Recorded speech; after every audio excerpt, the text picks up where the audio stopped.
Olá pessoal, tudo bem? Bom, hoje caminhamos para a nossa última aula, de filosofia jurídica e, consequentemente, a nossa última aula juntos, dentro do curso do direito, visto que as nossas disciplinas elas encerram por aqui, não é? Então, hoje nós vamos ver um pouquinho, sobre novas perspectivas e novos desafios que aparecem, que são postos ao direito dentro do contexto, dentro da realidade de mundo a qual nós vivemos. Não é? Então nós vamos tentar observar um pouco, alguns aspectos do nosso momento e algumas teorias que ainda hoje, estão presentes, seja que já vem de um passado não muito distante, e teorias mais próximas, mais recentes nossas, de explicação sobre o contexto, e a prática do direito, tá ok? Muito bem, então quando a gente fala, sobre o mundo atual, o mundo contemporâneo, o século XX e agora o século XXI, nós temos que ter em mente, e isso é sempre muito importante lembrar, nós temos que ter em mente que nós vivemos num mundo marcado por profundas mudanças, profundas questões assim que alteraram realmente a dinâmica da humanidade, como o aspecto da ciência, como o aspecto das guerras, da Primeira e da Segunda Guerra Mundial, como a questão do desenvolvimento tecnológico da humanidade. Então, todas essas coisas mudaram a dinâmica a qual nós, seres humanos, compreendemos e entendemos o mundo onde nós estamos. Tá? Vejam que nunca uma sociedade apresentou mudanças tão rápidas quanto a nossa sociedade. Isso, claro, tem coisas positivas, isso, claro, tem coisas negativas.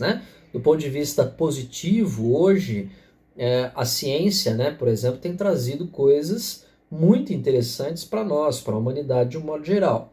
Ao mesmo tempo, que essas mudanças constantes de coisas, e muitas das mudanças são as mudanças supérfluas, como a gente vê aí os aparelhos eletrônicos, que muitas vezes de uma geração para outra mudam, mas não é nada efetivamente significativo, muda simplesmente com o objetivo de vender. E isso, por exemplo, está trazendo a degradação, a destruição do planeta. Não é? Então, dentro de todas essas questões, e repito, insisto mais uma vez, essa questão da mudança do mundo e daquilo que se chama, aí, alguns autores chamam de pós-modernidade, não é? Essencialmente uma sociedade pautada dentro de um modelo, como que eu posso dizer, dentro de um modelo, além da questão das mudanças, dentro de um modelo de mundo extremamente fragmentado, não é? Reparem que as nossas relações, de um modo geral, no contexto em que a gente vive, são relações de profunda fragmentação, de relações extremamente efêmeras, hoje faz-se de um jeito, amanhã já não se faz mais. Hoje eu penso de um jeito, amanhã eu já penso de outro. Então, não só a mudança tecnológica, a mudança social, mas mesmo o aspecto da mudança de opinião, ela é muito rápida. Não é? Aí, por exemplo, um dos fatores do porquê as chamadas fake news fazem tanto sucesso no nosso meio. Exatamente, uma das questões é o fato de que eu hoje, fazendo uma pesquisa rápida na internet, eu encontro qualquer coisa e eu posso encontrar justificativa para qualquer tipo de pensamento que eu tenha. E eu vou encontrar pessoas que vão dizer, vão falar, não, eu concordo com você, você está certo e é isso aí, o resto do mundo está errado. Então, esse é um perfil do nosso contexto social. Então, nesse sentido, nós temos, no mundo atual, de um modo geral, três grandes linhas, três grandes vertentes do direito. Nós temos ainda a vertente justpositivista e até com uma certa influência do justnaturalismo, que não morreu, principalmente aqui no Brasil, né?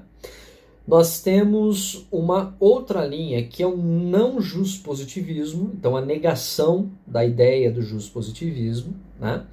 E nós temos uma linha, um outro viés dentro das teorias, né, do direito, que é o que nós chamamos de crítica jurídica, né? Então essas três vertentes hoje, né, estão aí dentro do direito e são vertentes de discussão, vertentes de debate sobre a prática do direito, né?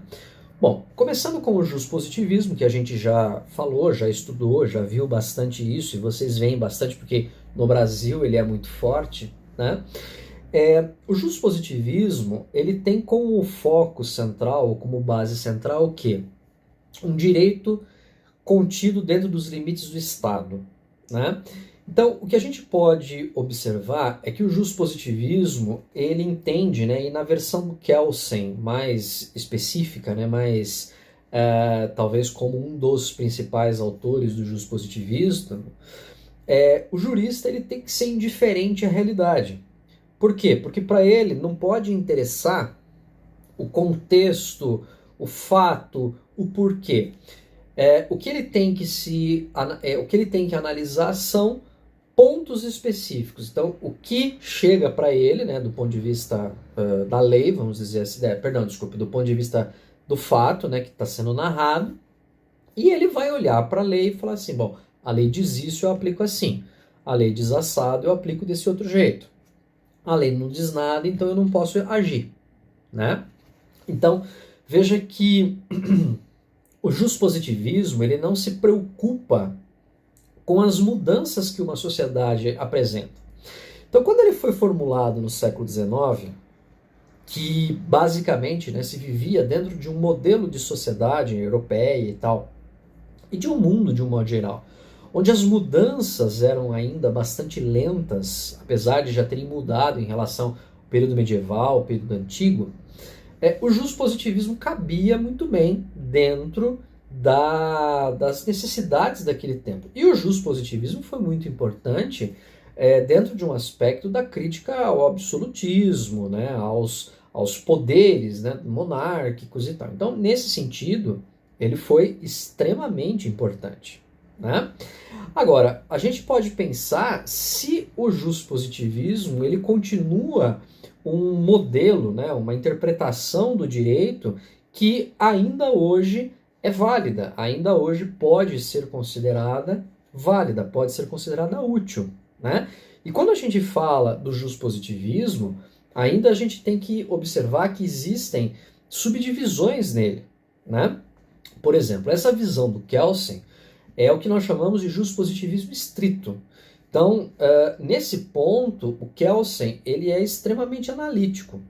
Então, eu já comentei isso com vocês, há um aspecto importante, interessante nisso, porque o direito ganha um viés, um caminho de ciência, né? E isso é importante exatamente pelo fato de que ele passa, né, a ter um método específico para ser seguido, mas ao mesmo tempo, como ele se abstém de considerações morais, consideração de valores, considerações da própria existência, considerações culturais, ideológicos de um povo, de uma determinada região, ou se a gente pensar no Brasil, né, um país que tem uma diversidade cultural gigantesca, o direito muitas vezes acaba não representando ou não respondendo às necessidades daquele povo, né? Isso a gente vê muito claramente no Brasil, né? Então, às vezes a gente fala assim, a impressão que dá é que a justiça no Brasil não funciona e tal. Na verdade, isso não é uma impressão, né? Na verdade, isso é um fato, né? E isso tem muito a ver também, né, entre outros fatores, mas tem a ver também com esse aspecto da manutenção dessa ideia de justpositivismo e até do justnaturalismo ainda dentro da visão do direito brasileiro, né?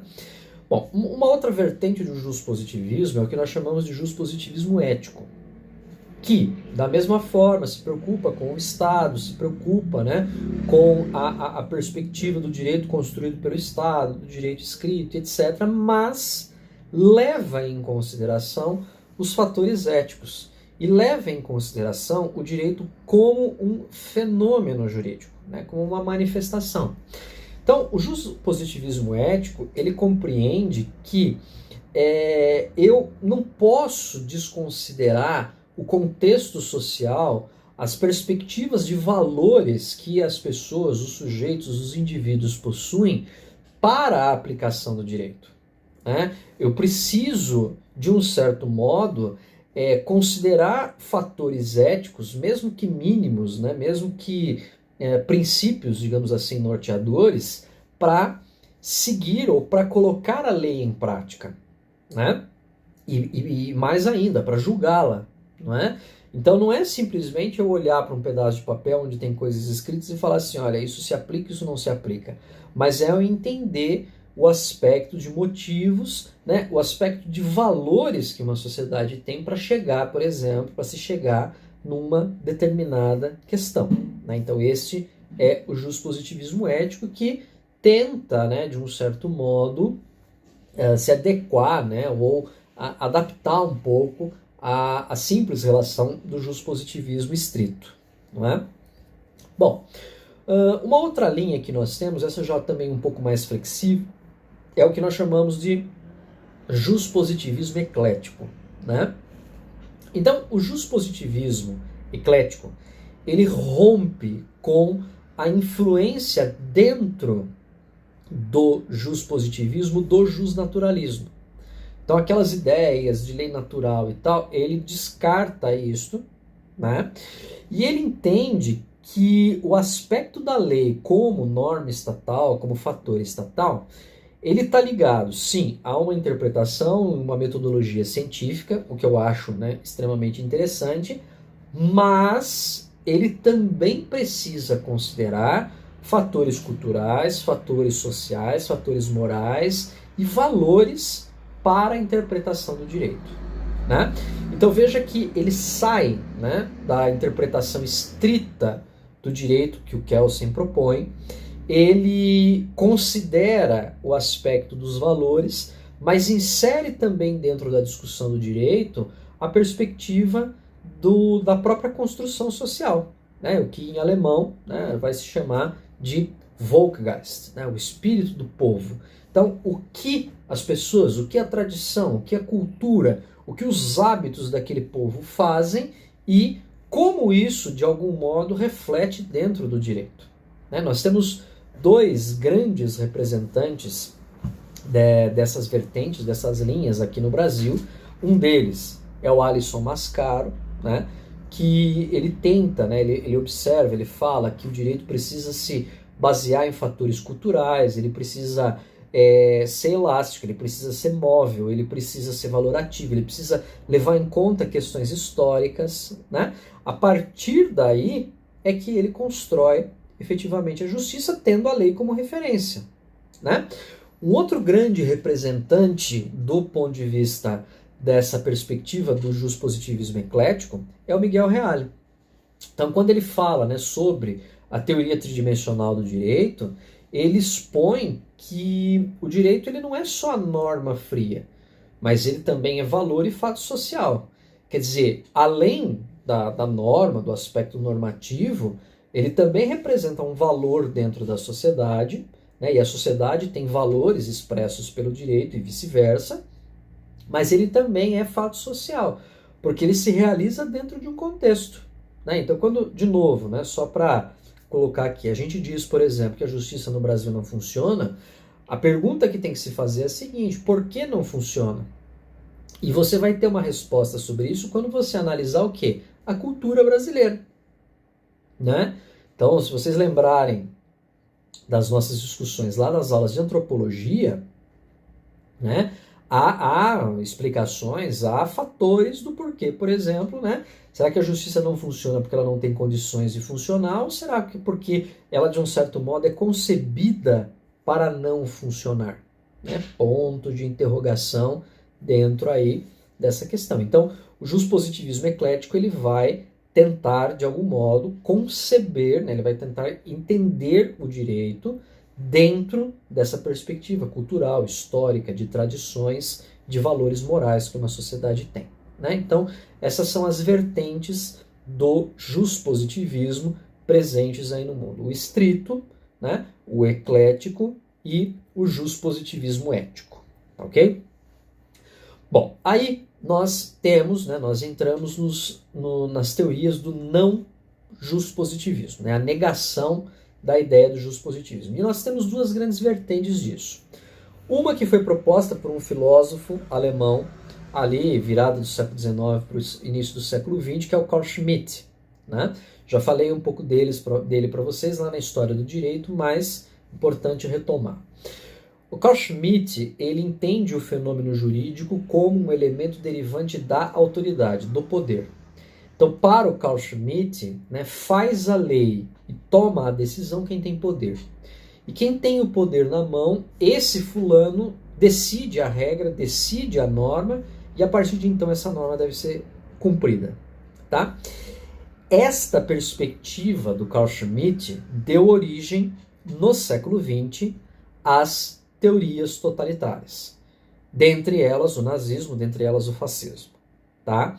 Então, por quê? Porque ele parte do princípio de que quem é a autoridade, quem está no poder, este tem autoridade, este tem poder para mandar e desmandar, para construir e ditar normas. Né? O Carl Schmitt, ele tem uma visão até muito influenciada por uma perspectiva religiosa, onde ele tem aquela ideia, né, de divinação, divina, né, de que o líder, né, o líder político, ele é uma espécie de mito, né? E isso ajudou muito na construção da imagem de Hitler, tá? E, como eu disse, o Carl Schmitt era alemão, e nele se encontram os fundamentos básicos do nazismo, tá? E nós temos que tomar muito cuidado com isso, porque hoje, século XXI, neste momento, estas noções, estas ideias estão de novo aflorando, né? Essa perspectiva do Carl Schmitt, que é uma perspectiva de um certo modo existencialista, no sentido que ele diz que quem tem o poder cria coisas, né? Então repare que é quase realmente um aspecto divino, é a interpretação de Deus Todo-Poderoso, ele vai lá e cria, né? Diz lá, faça-se e a coisa se faz, né? A gente tem que tomar muito cuidado com isso, porque isso vem crescendo muito no mundo e no Brasil atual. Tá? Então, é um ponto importante, porque o positivismo coloca o Estado acima, né, efetivamente, da própria ideia ou da concepção da autoridade e da norma. O não positivismo do Carl Schmitt coloca a autoridade como um elemento máximo, que determina a norma e que determina a ação do Estado. Tá? Então, isso é uma, vamos chamar assim, é uma personalização do poder, tá? Então, isso é algo bastante sério, bastante importante de se pensar, ok? Bom, uma outra forma de não juspositivismo que nós temos é a que foi apresentada por Michel Foucault. Então, o Foucault, claro, muito diferente, né, da perspectiva do Carl Schmitt, o Foucault ele vai demonstrar, ou ele vai analisar que o direito é uma, digamos assim, é uma forma, é uma ferramenta de controle e dominação de uma sociedade. E nela se realiza e nela se concretiza o quê? Exatamente a violência estatal. Né? Por quê? Porque o direito, de algum modo, ele legitima a violência aplicada pelo próprio Estado contra as pessoas. Né? E o que eu quero dizer com isso? Experimente não pagar um imposto, por exemplo. Né? Sei lá, experimente não comprar uma propriedade e não registrar, não fazer todo o trâmite legal disso. Né? Experimente comprar um carro e não fazer lá toda a papelada, transferência, emplacamento e não sei o quê. Né? Então, para o Foucault, a questão, né, do direito, né, e a questão da própria execução da ideia de justiça, ela está ligada a uma ideia da justificativa da violência e mais, da prática de tortura pelos agentes do Estado. tá? E perceba que quando se fala, né, aqui o aspecto de tortura, não é só a tortura do ponto de vista físico, mas também a tortura psicológica, né? Quem aqui, vocês são da área do direito especificamente, né? Já, né, muitos trabalham aí já em fórum, muitos já, né, estão em cartórios e tal. Vocês sabem a dor de cabeça que se tem no Brasil com a burocracia, né? Isso é uma forma de tortura. E se você não se submeter a todos os passos e todas as regulamentações, você pode ter problemas enormes para, né, o seu futuro, tá? Então, por Foucault, o direito ele age como uma ferramenta de controle, né, uma ferramenta de vigilância e punição do próprio Estado dentro das ações, né, e das relações que as pessoas possuem. Tá? Então é interessante observar isso. Aí nós passamos, né, para uma outra linha, né, que é a linha da crítica jurídica. E aí nós temos a crítica jurídica estrita, que é pautada, baseada essencialmente dentro do pensamento marxista, né? E aí nós temos as linhas de crítica jurídica como a hermenêutica jurídica, que é uma derivação, né? Então, a crítica jurídica estrita, baseada na teoria marxista, ela entende que o direito ele não se limita à perspectiva juspositivista da aplicação de uma norma pelo Estado. A perspectiva da crítica jurídica, ela entende que a própria construção do direito e a própria relação que o direito exerce dentro da sociedade, ela é uma ferramenta do capitalismo, né? Então, a crítica jurídica ela vai demonstrar que o direito, né, e as ferramentas do direito, a própria justiça, elas funcionam para privilegiar o capital. Elas funcionam para privilegiar a estrutura do capitalismo, né? E de um certo modo, né, isso tem um certo sentido, né? Vamos olhar para o próprio Brasil, a gente pode pensar Estados Unidos também, sei lá, né?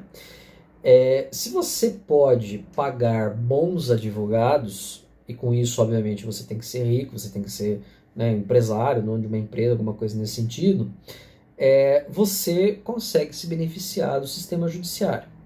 Se você é um cidadão pobre, humilde, que vai depender aí, sei lá, de uma procuradoria ou qualquer coisa do gênero, né, a justiça não funciona do mesmo jeito, né? Ou se é que funciona, né?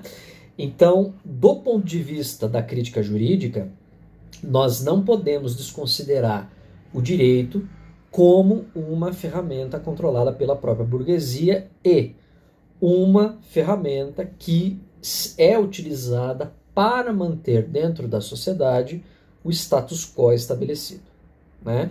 Então, a crítica jurídica, ela tenta, né, entender isso e ela demonstra que o direito ele é carregado, apesar, né, dos juristas dizerem que não, que blá, mas o direito ele é carregado de ideologias, né? E essas ideologias têm perspectivas dentro da cultura, dentro, né, de uma visão de mundo fundamentalmente orientada pela sociedade capitalista, pela sociedade, pela estrutura mercantil, né, pelo viés do mercado. Tá? Então, né, essa é uma interpretação, né, da crítica jurídica.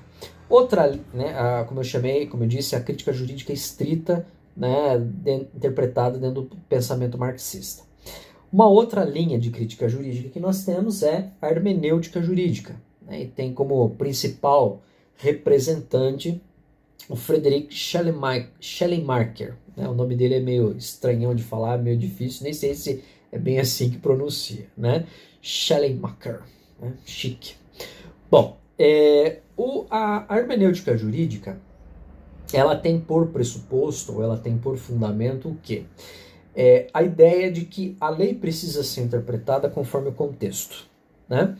A hermenêutica, ela é um campo que deriva da área da linguística, da filosofia, e que ela entende que o texto escrito, ele foi escrito dentro de um contexto e que dependendo da situação, aquilo pode representar ou significar coisas diferentes, né?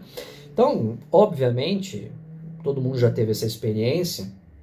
Você escreve um texto, ou você lê um texto, e dependendo do contexto ou da época em que você relê aquele material, você tem interpretações diferentes, né? Um exemplo que se fala muito, não sei quem já leu, se não leu, leia, porque é uma obra legal e é uma leitura infantil, mas é muito bacana, que é O Pequeno Príncipe, né? O Pequeno Príncipe, se você lê ele quando você tem, sei lá, 10 anos de idade, quando você tem 20, quando você tem 40, quando você tem 50, quando você tem 80, a perspectiva que você dá para a leitura é completamente diferente. A mesma obra, a mesma coisa, só que quando criança você se põe na figura daquela criança inocente que desenha um elefantinho e tal. Quando você está na fase adulta, você já começa a se observar como os caras dos planetas que ele visita, né? O planeta do bêbado, o planeta do cara que só trabalha, né? E tal. Então, é muito interessante isso, porque a hermenêutica, ela entende que deve-se considerar os fatores, né, culturais, sociais e o contexto, primeiro onde aquilo foi escrito e, num segundo momento, no contexto em que se está na atualidade, para que a norma jurídica seja específica. Então, para a hermenêutica jurídica, a lei ela não é para ser seguida estritamente. A lei ela é uma ferramenta de orientação, né? Então, por exemplo, né, quando a gente fala, não, nossa, mas a questão da união estável, a Constituição diz que é entre homem e mulher. Sim, a gente tem que entender isso dentro de um contexto de 1988 e de uma interpretação de mundo que se tinha lá. Hoje, isso mudou. Hoje, a sociedade é diferente, né? E, consequentemente, eu preciso interpretar isso, eu preciso entender essa norma jurídica, esse pressuposto, sob um outro viés, né? E a hermenêutica jurídica tenta, portanto, interpretar nesse sentido. Então, o que a hermenêutica jurídica busca é o significado e o alcance da norma jurídica. Ela visa o quê? Ela visa o para quê e o porquê da aplicação daquilo, e não a estrita aplicação como o juspositivismo requer, né? Outro ponto importante é que a hermenêutica jurídica ela tenta fazer uma análise dos princípios contidos na norma e entender como esses princípios existiam, agiam e eram entendidos no contexto em que aquilo foi, por exemplo, colocado no papel e no contexto atual, né? Outra questão é que ela entende que o fato e a lei eles são passíveis de interpretação. Então, cabe ao operador do direito, cabe, né, ao juiz, ao advogado, ao promotor e tal, fazer uma interpretação de acordo com fenômenos sociais e com fenômenos jurídicos. E, de novo, usando a lei como referência, mas tendo todo um arcabouço, de novo, entendendo que a sociedade muda, tal, e etc., né? E um último ponto, né, importante que ela coloca é o seguinte, que o direito sendo uma ferramenta profundamente baseada em linguagem, né, profundamente baseada em texto, em fala, em oralidade, ele se constitui no mundo como uma forma de interpretação. E se eu mudo a interpretação de uma palavra, por exemplo, né, dentro de um contexto uma palavra significa uma coisa, dentro de outro contexto a mesma palavra pode significar outra, em épocas diferentes e por aí vai, eu preciso considerar esse fator também dentro do direito, tá? Então, esse é um pouquinho, né, dessas linhas que hoje fortemente influenciam o direito, né? Nós temos que observar que o direito ele é uma ferramenta dinâmica, né? Ele sofre mudanças, tal. Acho que isso ficou muito claro lá atrás na nossa disciplina de História do Direito, não é? E nós temos que entender, nós temos que observar que a dinâmica do direito dentro da nossa sociedade hoje não pode ser mais a mesma dinâmica que se tinha na década de 50, na década de 40, no século XIX, né? A dinâmica que o direito tem que ter hoje dentro da nossa sociedade é uma dinâmica diferente porque a nossa sociedade tem uma dinâmica diferente, né? E isso é fundamental. Então, pensar, discutir, observar, analisar a prática do direito no mundo contemporâneo, na realidade em que vivemos, é fundamental para que a gente consiga entender, compreender e melhor definir aquilo a qual nós podemos chamar, né, de prática jurídica e de perspectivas e noções que o direito pode nos trazer com a finalidade, né, penso eu, acredito eu, com a finalidade de tentar se construir uma sociedade, se não perfeita, pelo menos o mais justa possível, né? Bom, é isso. Agradeço a atenção de vocês. Desde já, bons estudos e até a próxima, ok? Tchau, tchau, gente.